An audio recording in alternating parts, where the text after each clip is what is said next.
বলেছি আন্তর্জাতিক খেলার টিভিতে দেখা তো বহু দূরের কথা, আন্তর্জাতিক খেলার গল্প যেখানে চলে সেখানে বসে থাকাও হারাম। দেখি কোন মায়ের বেটা এই ফটোকে উল্টে ধরতে পারে। আর তোমার বাড়ির উপরে, 5 তলা বাড়ির উপরে অনেকগুলি পতাকা, তার একটা হচ্ছে ব্রাজিলের পতাকা। তুমি ব্রাজিলকে চিনো কে? তুমি কি ব্রাজিলকে চিনো কে? আচ্ছা, তুমি কি কোনোদিন ভেবেছো ব্রাজিল কে? তোমার বিদ্যা তো নেই, তোমার কি একটু বুদ্ধিও নেই? তুমি কি মানুষই নও? রাজশাহী চাঁপাইনবাবগঞ্জের ভাষাতে তুমি কি অমানুষ? তোমার ভিতরে কি কোনো মানবতাই নেই?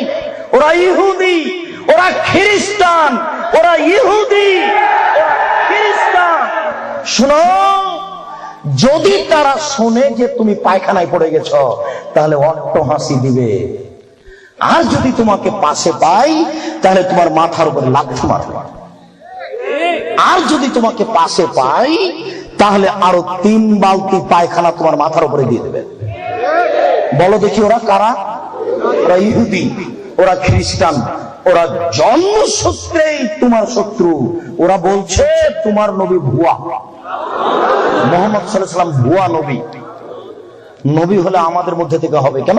ইব্রাহিম আমাদের, সুলাইমান আমাদের, দাউদ আমাদের, মুসা আমাদের, ঈসা আমাদের, ইয়াকুব আমাদের, ইউসুফ আমাদের, সব নবী আমাদের।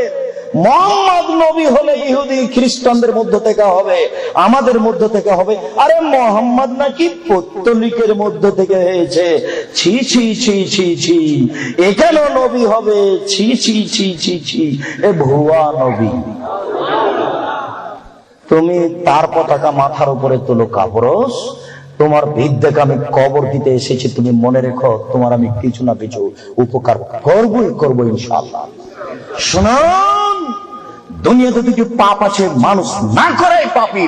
ফুটবল, ক্রিকেট, র্যাকেট খেলা যায় ওই সময়তে যখন টাকার হারজিত থাকবে না, শরীর চর্চা থাকবে, তখন যায়।